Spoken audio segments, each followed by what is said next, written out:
परिचय। बच्चों, आज हम अवकल समीकरण सीखेंगे। तो प्रश्न है कि हमें अवकल समीकरण को सीखने की आवश्यकता क्यों है? क्या कोई बता सकता है? सर, क्योंकि अवकल समीकरण एक अभिव्यक्ति है जो मात्राओं और उनके परिवर्तन की दर से संबंधित है। बहुत अच्छा। कोई और? सर, क्या हम अवकल समीकरण के माध्यम से विकास दर का वर्णन कर सकते हैं? हाँ, और एक अवकलन समीकरण का हल केवल एक संख्या नहीं है, अपितु एक फलन भी है। क्या ये दिलचस्प नहीं है? चलो अब शुरू करते हैं। इस पाठ में आप जानेंगे कि अवकलन समीकरण को कैसे हल करते हैं। उद्देश्य। इस पाठ के अंत में आप निम्न करने में सक्षम हो जाएंगे। अवकल समीकरण की कोटि और घात ज्ञात करना। अवकल समीकरण के व्यापक और विशिष्ट हल ज्ञात करना। दिए हुए व्यापक हल वाले अवकल समीकरण का निर्माण करना। पृथक्करण चर विधि द्वारा अवकल समीकरण द्वारा हल निकालना। समघातीय अवकल समीकरण को हल करना और रैखिक अवकल समीकरण को हल करना। आधारभूत संकल्पनाएं। एक समीकरण जिसमें स्वतंत्र चर, आश्रित चर एवं उनके अवकलज सम्मिलित होते हैं, एक अवकलन समीकरण कहलाता है। एक ऐसा अवकलन समीकरण जिसमें केवल एक स्वतंत्र चर सम्मिलित होता है, सामान्य अवकल समीकरण कहलाता है। उदाहरण के लिए dy बटा dx minus x log x बराबर 0। अवकल समीकरण की कोटि। अवकलन समीकरण की कोटि अवकल समीकरण में उपस्थित उच्चतम अवकलज होती है। उदाहरण के लिए 1 बटा x गुणा d2y बटा dx वर्ग बराबर e की घात x एक अवकल समीकरण है। उच्चतम कोटि वाले अवकलज अर्थात d2y बटा dx वर्ग की कोटि 2 होती है। अवकल समीकरण की डिग्री यानी घात। अवकल समीकरण में उपस्थित उच्चतम कोटि के अवकलज की उच्चतम घात उस अवकलज समीकरण की घात कहलाती है। उदाहरण के लिए 1 बटा x गुणा d2y बटा dx वर्ग बराबर e की घात x एक अवकल समीकरण है। इसे इस रूप में भी लिखा जा सकता है। 1 बटा x गुणा d2y बटा dx वर्ग संपूर्ण घात 1 बराबर e की घात x, अर्थात उच्चतम कोटि के अवकलज की घात 1 है।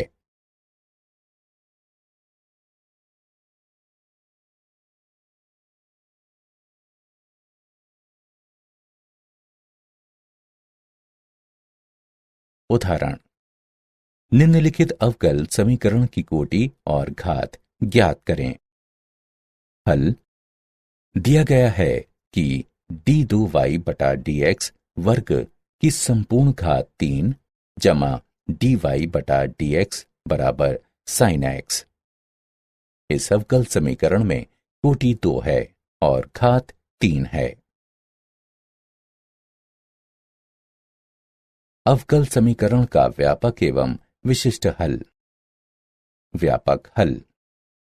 एक nवीं कोटि के अवकल समीकरण के लिए व्यापक हल एक ऐसा हल है जिसमें हल में अचर राशि c का मान बदल सकता है।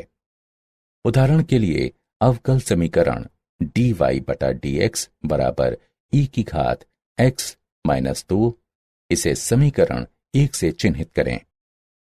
व्यापक हल को निम्न प्रकार से प्राप्त किया जा सकता है। समीकरण 1 के दोनों तरफ समाकलन करने पर हमें प्राप्त होता है y बराबर e की घात x minus 2x plus c। इसे समीकरण 2 से चिन्हित करें। हल में c का मान कुछ भी हो सकता है, क्योंकि जब हम y का अवकलन करते हैं तो c का मान 0 हो जाता है, क्योंकि एक अचर का अवकलन 0 होता है। विशिष्ट हल। एक nवीं कोटि के अवकल समीकरण के लिए विशिष्ट हल एक ऐसा हल है जिसमें अचर राशि c का एक विशिष्ट मान होता है। इस प्रकार के हल प्रारंभिक मान समस्याओं में होते हैं। अवकलन समीकरण dy बटा dx बराबर e की घात x माइनस 2 का व्यापक हल y बराबर e की घात x minus 2x plus c है। जब y 0 बराबर 3 है, इसका तात्पर्य है x बराबर 0 पर y बराबर 3 है। समीकरण 2 में x तथा y का मान रखने पर हमें प्राप्त होता है c बराबर 2। अवकलन समीकरण का विशिष्ट हल है y बराबर e की घात x माइनस 2x जमा 2।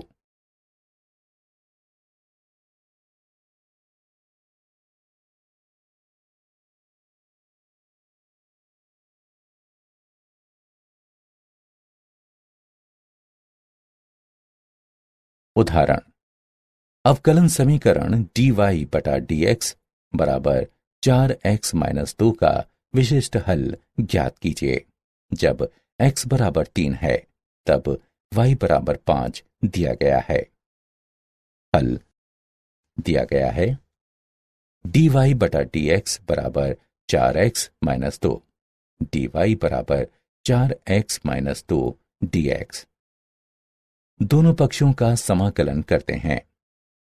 y के सापेक्ष 1 का समाकलन बराबर x के सापेक्ष 4x माइनस 2 का समाकलन। y बराबर 2x वर्ग माइनस 2x प्लस c व्यापक हल है। जब y बराबर 5, x बराबर 3 हो तब 5 बराबर 2 गुणा 3 वर्ग माइनस 2 गुणा 3 प्लस c। 5 बराबर 18 माइनस 6 प्लस c। 5 माइनस 12 बराबर c बराबर माइनस 7। दी गई प्रारंभिक स्थिति के लिए विशिष्ट हल y बराबर 2x वर्ग माइनस 2x माइनस 7 है।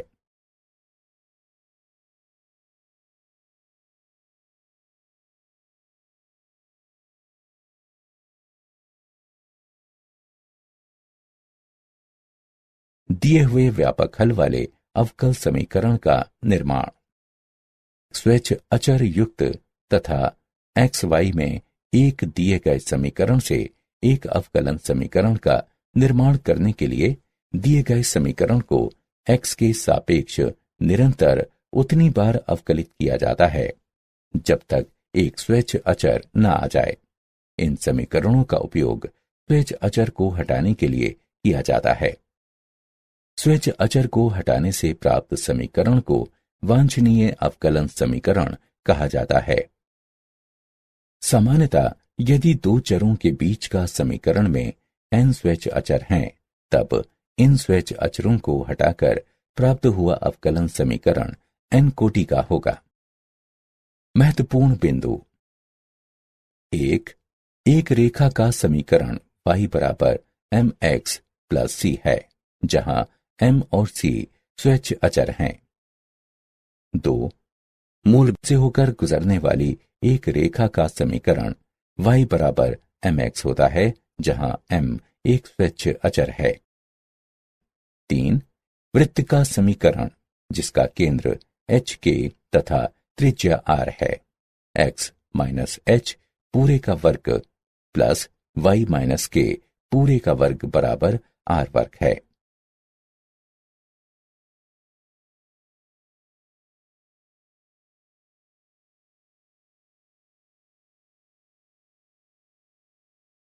उदाहरण।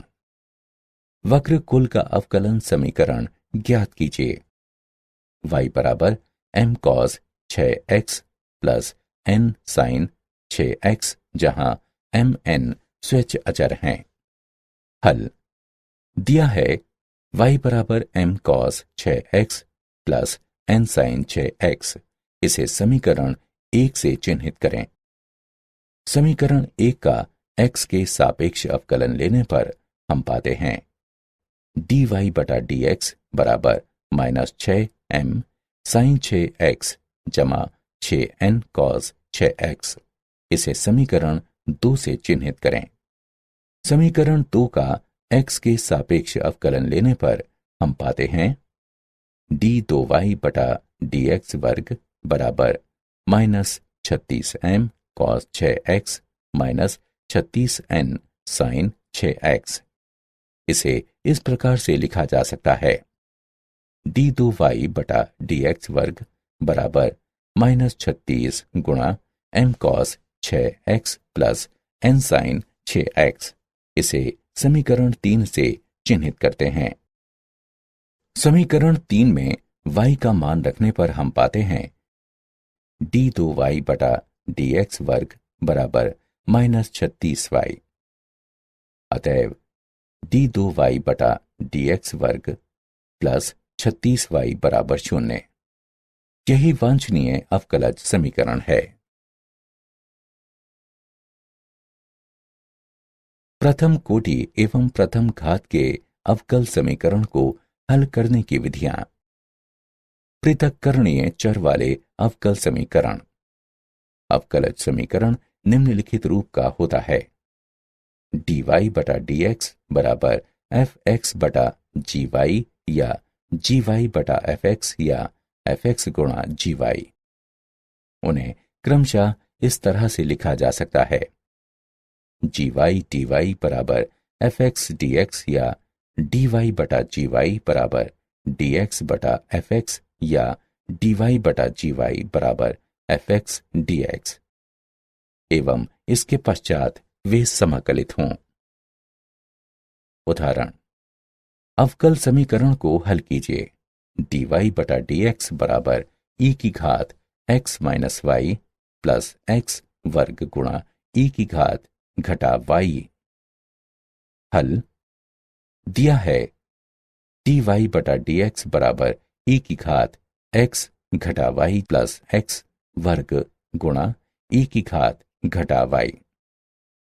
दाएं पक्ष से e की घात घटा y उभयनिष्ठ लेने पर हमें मिलता है dy बटा dx बराबर e की घात x प्लस x वर्ग गुणा e की घात घटा y। चरों का पृथक्करण करते हैं तथा हमें मिलता है e की घात y dy बराबर e की घात x प्लस x वर्ग dx।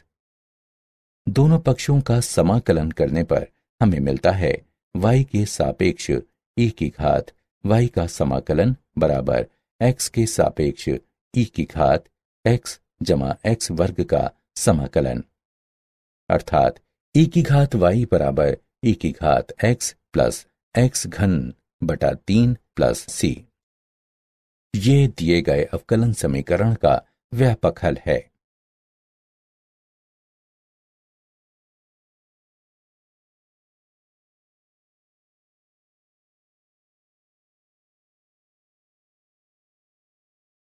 समघातीय अवकलन समीकरण।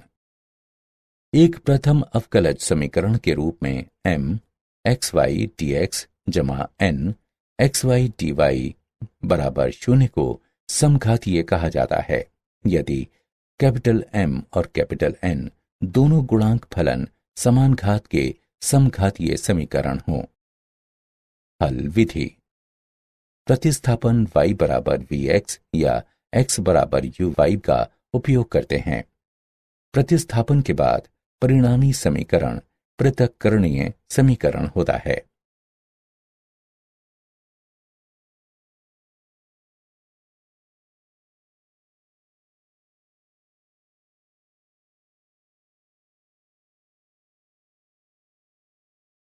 उदाहरण, अवकल समीकरण को हल कीजिए।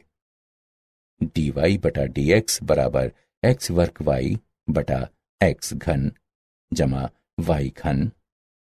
हल दिया है dy बटा dx बराबर x वर्ग y बटा x घन जमा y घन। इसे समीकरण 1 नाम दीजिए। ये एक समघातीय अवकलन समीकरण है। हम y बराबर vx रखेंगे।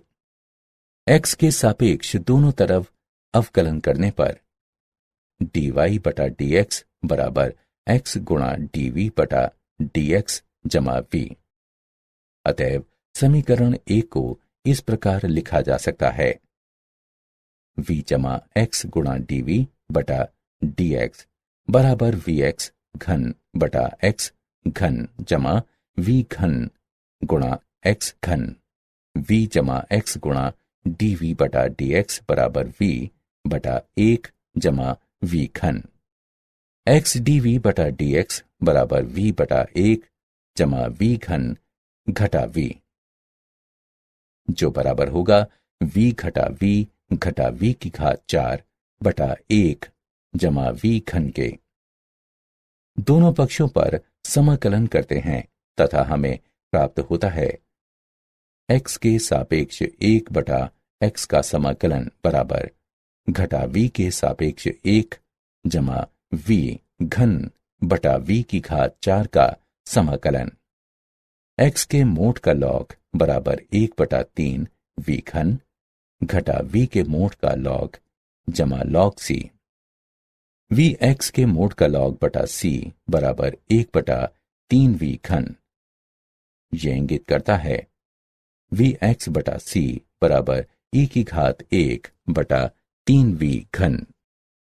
यह इंगित करता है कि y बटा c बराबर e की घात x घन बटा 3 y घन अथवा y बराबर c गुणा e घात x घन बटा 3 y घन। रैखिक अवकलन समीकरण। रैखिक अवकलन समीकरण dy बटा dx जमा py बराबर q का हल, जहां p और q केवल x के फलन हैं, निम्नलिखित हैं। जहां i डॉट f समाकलन गुणक का प्रतीक है तथा इसे नीचे दिए गए सूत्रों के माध्यम से प्राप्त किया जा सकता है। i डॉट f बराबर e की घात x के सापेक्ष p का समाकलन। यदि अवकलन समीकरण dx बटा dy जमा px बराबर q के रूप में हो, जहां p और q y के फलन हैं और न कि x के या अचर के, इस स्थिति में समाकलन समीकरण i डॉट f बराबर e की घात y के सापेक्ष p का समाकलन है और हल x गुणा i डॉट f बराबर y के सापेक्ष q गुणा i डॉट f का समाकलन जमा c है।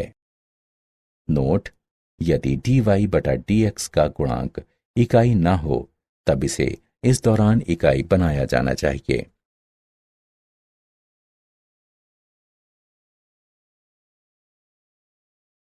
उदाहरण: अवकलन समीकरण को हल कीजिए। हल दिया गया है dy बटा dx जमा 3x वर्ग y बराबर 6x वर्ग। इसे समीकरण 1 से चिन्हित करें। px बराबर 3x वर्ग और qx बराबर 6x वर्ग के साथ दिया हुआ समीकरण रैखिक है। समाकलन गुणक को इस प्रकार प्राप्त किया जा सकता है: i डॉट f बराबर e की घात x के सापेक्ष 3x वर्ग का समाकलन, जो कि बराबर है e की घात x घन के। समीकरण 1 को समाकलन गुणक से गुणा करने पर हमें मिलता है e की घात x घन गुणा dy बटा dx जमा 3x वर्ग गुणा e की घात x घन गुणा y बराबर 6x वर्ग गुणा e की घात x घन, अथवा d बटा dx गुणा e की घात x घन गुणा y बराबर 6x वर्ग गुणा e की घात x घन। दोनों पक्षों का समाकलन करने पर हमारे पास है e की घात x घन गुणा y बराबर x के सापेक्ष 6x वर्ग गुणा e की घात x घन का समाकलन बराबर 2 गुणा e की घात x घन जमा c। y के लिए हल करने पर हमें मिलता है y बराबर 2 जमा c गुणा ई की घात घटा एक्स घन। क्या आप जानते हैं, गोटफ्रीड विल्हेम लेबनीज ने चर पृथक्करण की विधि दी। उन्होंने रैखिक अवकलन समीकरण का हल भी प्रदान किया।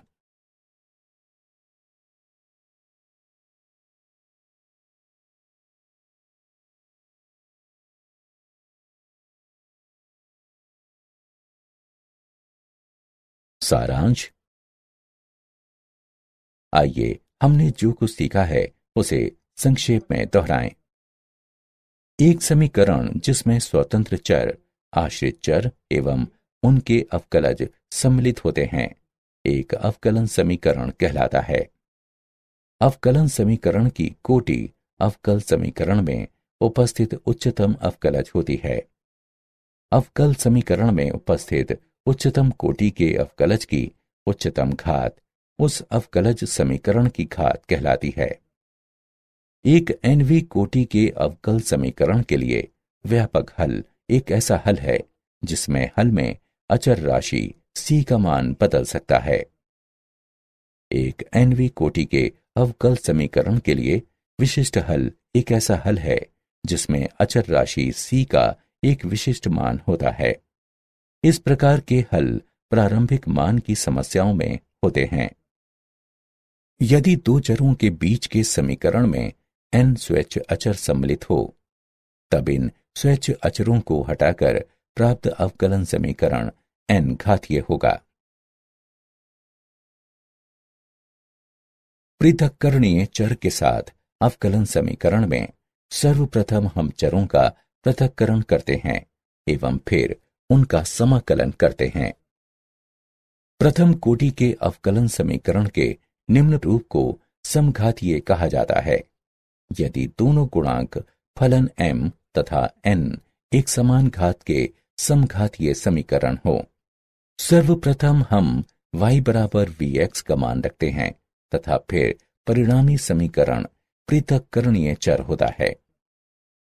रैखिक अवकलन समीकरण dy बटा dx जमा py बराबर q का हल y गुणा समाकलन गुणक बराबर x के सापेक्ष q गुणा समाकलन गुणक का समाकलन जमा c, जहां i डॉट f समाकलन गुणांक का प्रतीक है, बराबर e की घात x के सापेक्ष p का समाकलन, जहां p तथा q x के फलन हैं। यदि अवकलन समीकरण के रूप में dx बटा dy जमा px बराबर q लिया जाता है, तब इसका हल है x गुणा समाकलन गुणांक बराबर y के सापेक्ष q गुणा समाकलन गुणांक का समाकलन जमा c, जहां i डॉट f बराबर e की घात y के सापेक्ष p का समाकलन, जहां p और q y के फलन हैं, ना कि x या अचर के।